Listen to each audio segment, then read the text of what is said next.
Hello all, good evening అండి. అందరూ snacks చేసుకున్నారా? ఈరోజు మార్నింగ్ మా బ్రేక్ఫాస్ట్ దోశ కదా. నేనైతే ఎప్పుడైనా దోశ పిండి వేసుకున్నానంటే ఈవినింగ్ ఖచ్చితంగా పునుగుల పిండి తీసి పెట్టుకుంటానండి పక్కనే.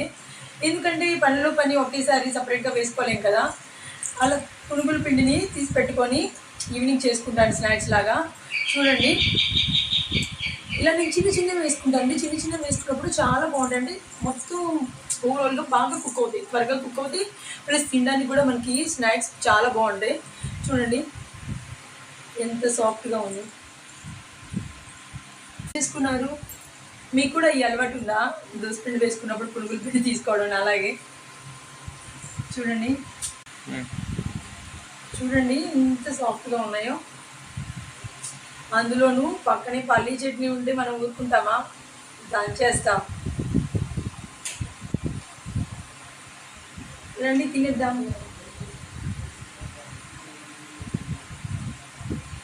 నాకు స్నాక్స్ వచ్చి ఇలా కంప్లీట్ చేశాను. ఏం చూస్తున్నారు? బాయ్.